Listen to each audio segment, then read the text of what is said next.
Where people is Mark on games and repeated twice on. That's pretty good. You can move through Granny's space.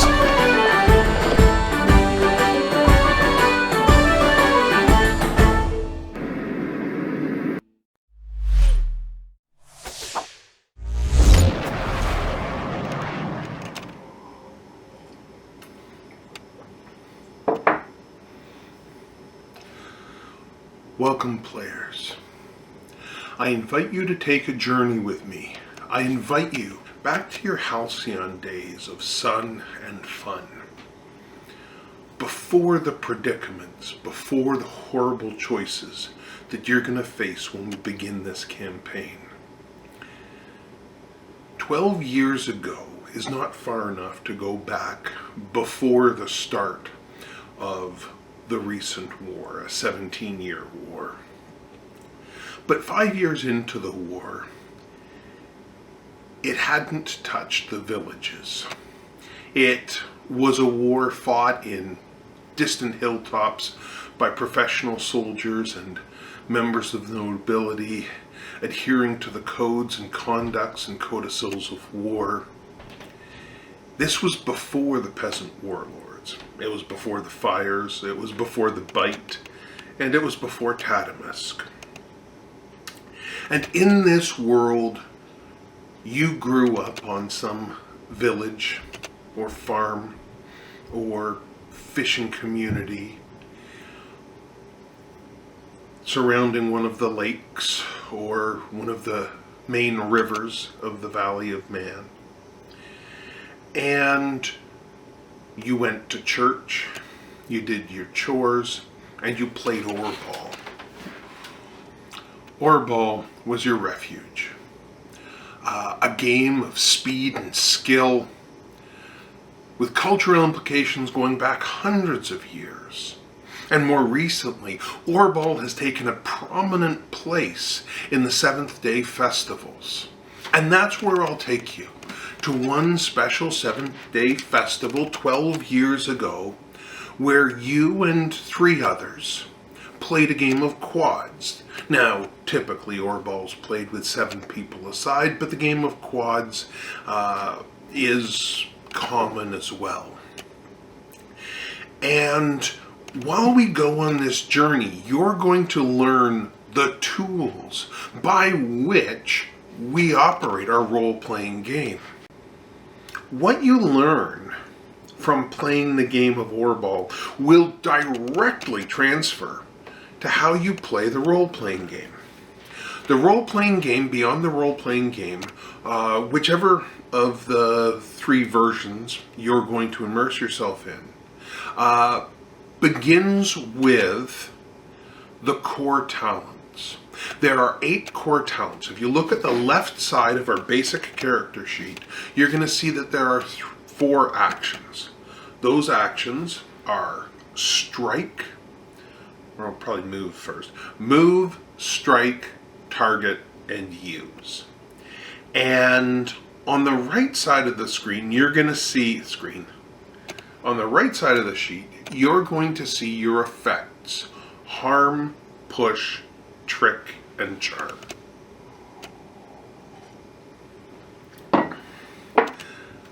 When we play Orball, I'm only going to concern myself with 5 of these, and that's where we're going to start. But this paradigm pushes out to all the talents. We're going to use them well, and this is where I want to sort of draw a line here and make a point that by creating a very simple and fast game, we're able to do something which is we're able to synergize simplicities.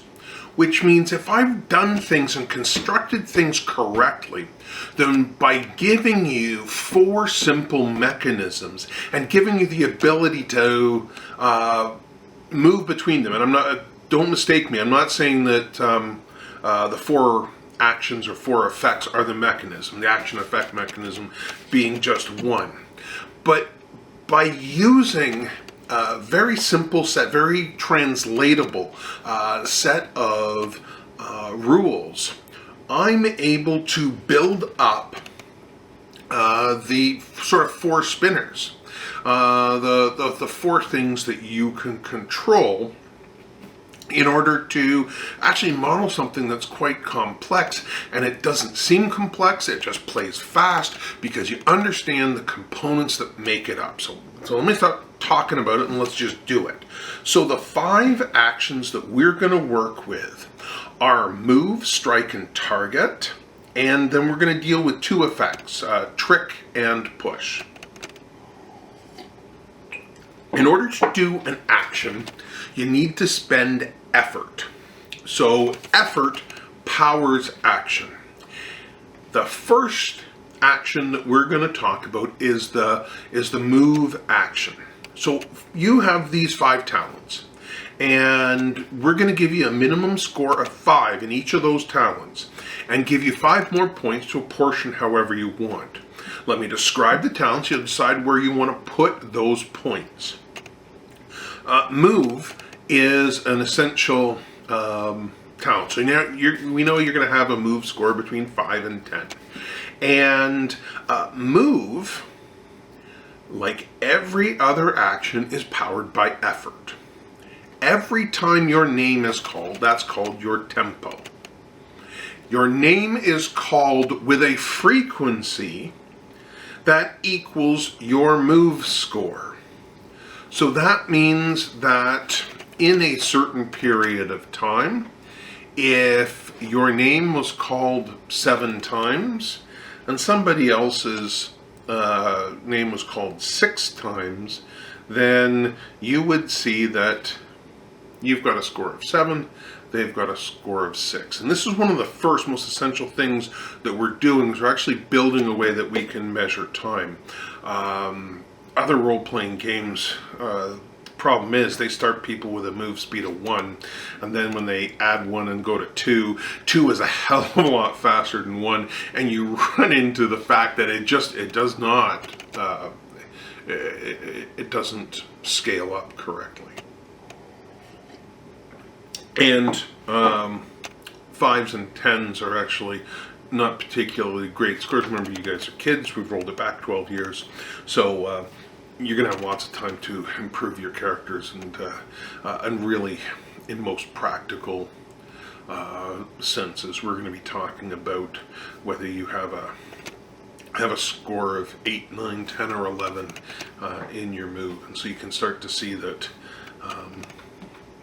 those are not egregious differences. So, when your name is called, it is your tempo.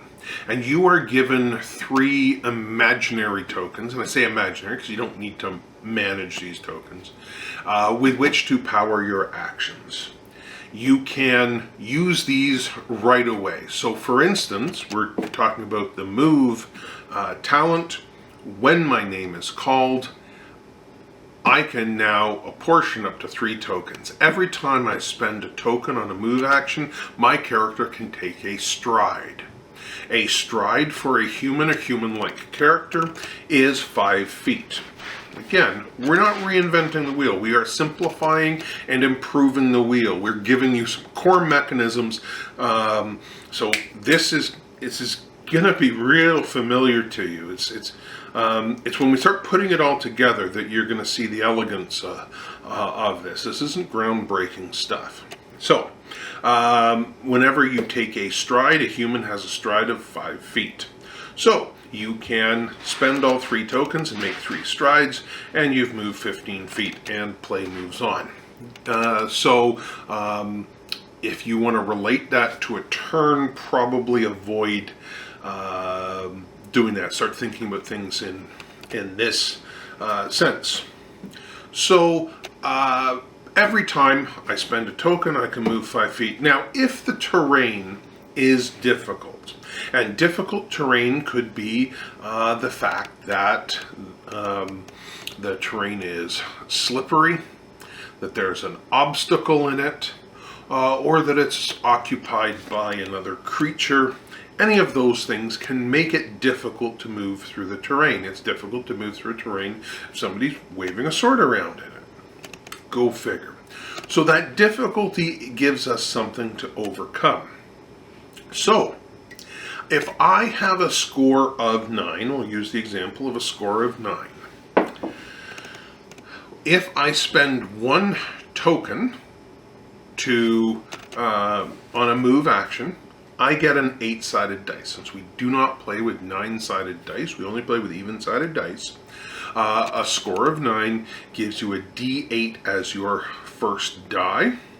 If you spend a second die or spend a second token, you'll get a second die, and that dice is also a D8. So now you roll 2D8. And if you were to spend all 3 tokens, it would give you another die. The die that you get this time is a D6.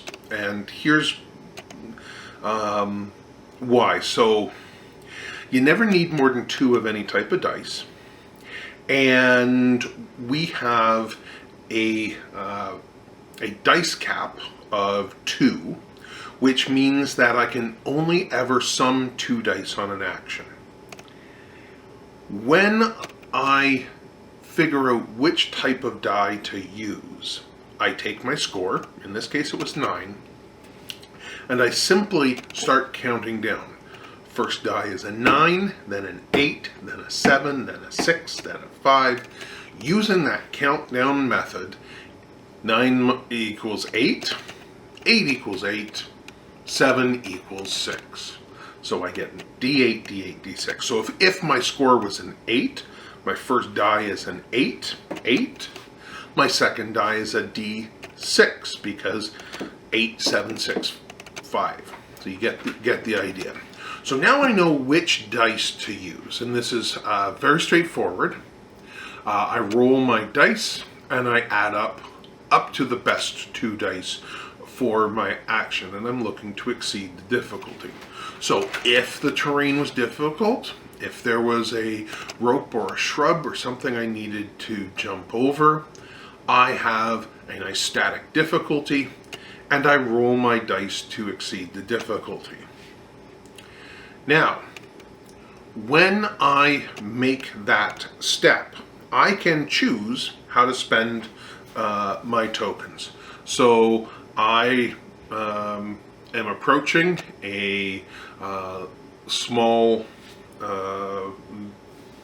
barrier, and I choose how much effort I spend trying to move over it. And this is important because the player gets to choose. Do I spend all 3 of my dice getting over that barrier? Or do I try and leap over the barrier with 1 die, leaving me the next 2 die to continue my motion? And it's sort of like the hurdles. I don't even break stride in order to clear that obstacle. The danger is that in rolling just 1 die, I'm much more likely to roll a 1.